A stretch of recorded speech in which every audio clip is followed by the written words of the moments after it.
comunidad campesina. Son conflictos, como hoy día fue la capitán leyendo el mundo santiagueño, son conflictos que vienen de afuera, porque los comuneros pueden ser propietarios, pueden ser felices en la comunidad campesina, pero el mundo es ancho y ajeno. Aquel comunero que se va de la comunidad prácticamente no regresa o se convierte en esclavo y las posibilidades de desarrollo quedan truncadas. Es por eso que el mundo es ancho y ajeno. Y de ahí la idea de Ciro de que la comunidad campesina, en este caso Rumi, tiene que ser cuidada. Entonces el espacio y el tiempo tienen una noción distinta. El tiempo ya no es un tiempo lineal, sino es un tiempo visto desde la perspectiva del tipo social, de la historia. Entonces es el comunero, es la comunidad que les hace su historia, que les forja su historia. Entonces ya no es la naturaleza que se impone. Bueno, dicho esto, quisiera decir por qué para mí Ciro es vigente, por qué Ciro tiene algo que decirnos. Y este es un tema bien polémico porque en la década del 60 del siglo pasado, cuando surge el boom de la novela latinoamericana, se dijo que la literatura de Ciro y la literatura de Arreas, en general el miguelismo, ya no tenía importancia, que era una literatura decadente. Mario Vargas Llosa, cuando escribe La Utopía Arcaica, repite ese mismo discurso. Quisiera argumentar por qué para mí Ciro sigue vigente. En primer lugar, la idea del indio, del personaje indio y el personaje social comunidad campesina, ¿por qué es importante? Para Ciro, la comunidad campesina juega un papel central porque es el único lugar donde el comunero puede realizarse. Si uno mira los últimos premios Nobel de Economía, por ejemplo, uno puede encontrar a Amartya Sen, y Amartya Sen dice una cosa muy importante. Él, desde los años 70-80, desarrollaba lo que en economía se llama desarrollo de las capacidades productivas y sociales de los individuos. La idea de Ciro, de que solo en una comunidad campesina el indio puede ser creador, y que el indio puede desarrollar sus capacidades sociales, productivas, engarza perfectamente con la visión de Amartya Sen. Pero también es el tema del espacio, ¿no es cierto? Hemos tenido hace poco el problema de Bagua, el problema de las comunidades amazónicas, el problema de las tierras, y Ciro nos da una perspectiva muy importante que reivindica básicamente lo que es el territorio en el mundo amazónico y lo que es el territorio de una comunidad en el mundo andino. En ese esquema, Ciro Alegría proporciona claves importantes, inclusive para poder entender el conflicto que hoy día vemos reflejado en el mundo amazónico y en el mundo andino.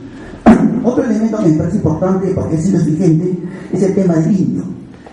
Hasta la década del 60, en la antropología, en general en la sociología, en las ciencias sociales en el Perú, ya no se hablaba de indio, hablábamos de hombres andinos.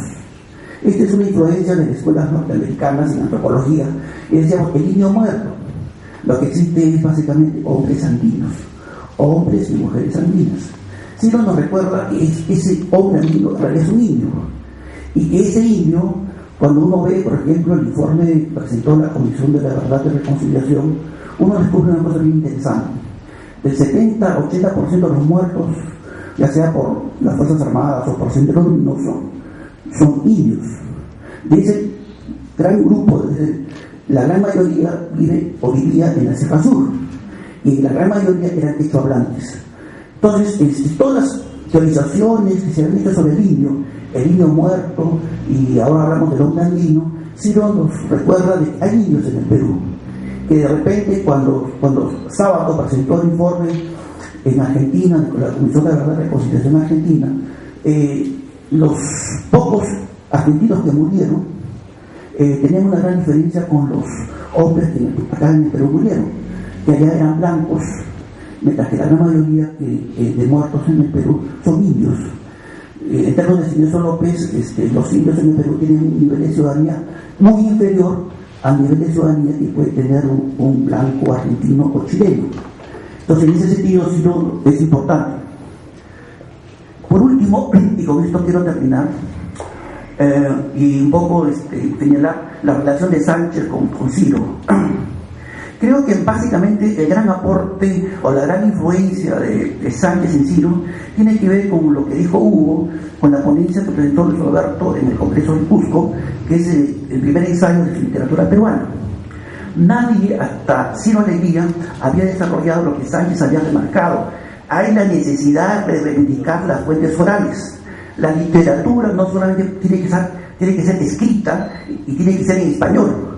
Pueden haber literaturas orales y pueden estar escritas, entre comillas, ¿no es cierto?, en quechua o aymara.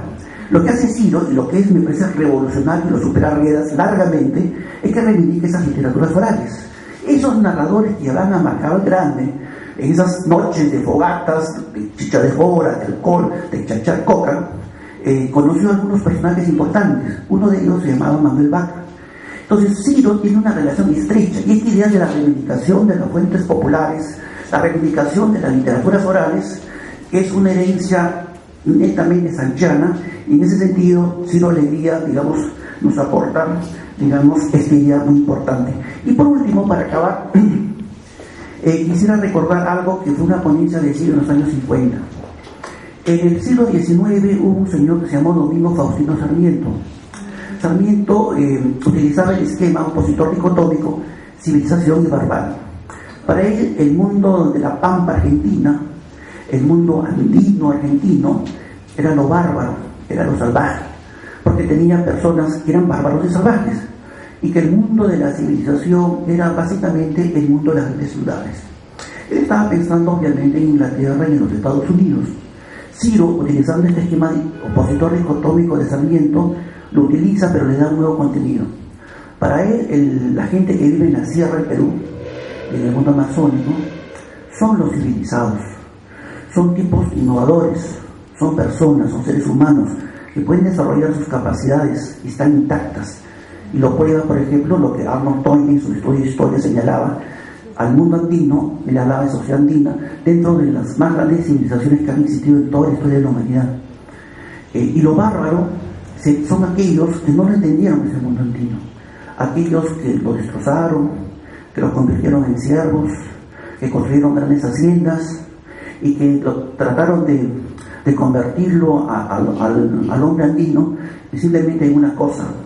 En ese sentido, Ciro Alegría nos dice que en el Perú no es solamente el mundo criollo, que en el Perú también es el mundo andino, y que en ese mundo andino, el hombre andino y la comunidad campesina son elementos centrales para poder pensar, imaginarnos, ¿no es cierto?, el cambio, la renovación en esta sociedad llamada